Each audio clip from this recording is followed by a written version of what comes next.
Hello again, Mrs. Clay here with Chapter 7 of My Father's Dragon by Ruth Stiles. And this chapter is called My Father Meets a Lion. Here he is, Elmer Elevator in the jungle on Wild Island. My father waved goodbye to the rhinoceros, who was much too busy to notice, got a drink farther down the brook, and waded back to the trail. He hadn't gone very far when he heard an angry animal roaring. "Dang, blast it! I told you not to go blackberrying yesterday. Won't you ever learn? What will your mother say?" My father crept along and peered into a small clearing just ahead. A lion was prancing about, clawing at his mane, which was all snarled and full of blackberry twigs. The more he clawed, the worse it became, and the madder he grew, and the more he yelled at himself, because it was himself he was yelling at all the time. My father could see that the trail went through the clearing, so he decided to crawl around the edge in the underbrush and not disturb the lion. Crawled, and the yelling grew louder and louder. Just as he was about to reach the trail on the other side, the yelling stopped suddenly. My father looked around and saw the lion glaring at him.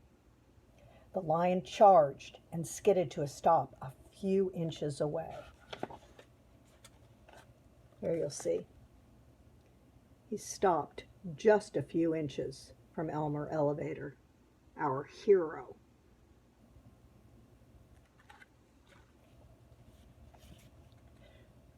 "Who are you?" the lion yelled at my father. "My name is Elmer Elevator." "Where do you think you're going?" "I'm going home," said my father. "That's what you think," said the lion. "Ordinarily, I'd save you for the afternoon tea, but I happen to be upset enough and hungry enough to eat you right now." And he picked up my father in his front paws to feel how fat he was. My father said, "Oh, please, lion, before you eat me, tell me why you are so particularly upset today." "It's my mane," said the lion, as he was figuring how many bites a little boy would make. "You see what a dreadful mess it is, and I don't seem to be able to do anything about it. My mother is coming over on the dragon this afternoon, and if she sees me this way, I'm afraid she'll stop my allowance. She can't stand messy manes.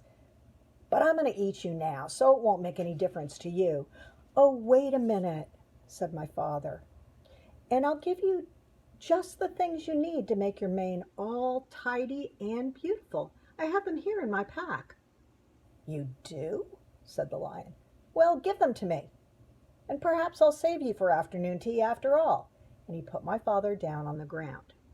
My father opened the pack and took out the comb and the brush and the 7 hair ribbons of different colors. "Look," he said, "I'll show you what to do on your forelock," that's the hair right in front here, "where you can watch me. First you brush a while, and then you comb, and then you brush again until all the twigs and snarls are gone. Then you divide it up in 3 and braid it like this and tie a ribbon around the end." My father was doing this. The lion watched very carefully and began to look much happier. When my father tied on the ribbon, he was all smiles. "Oh, that's wonderful, really wonderful," said the lion. "Let me have the comb and brush and see if I can do it." So my father gave him the comb and brush, and the lion began busily grooming his mane. Let me see. He's very busy.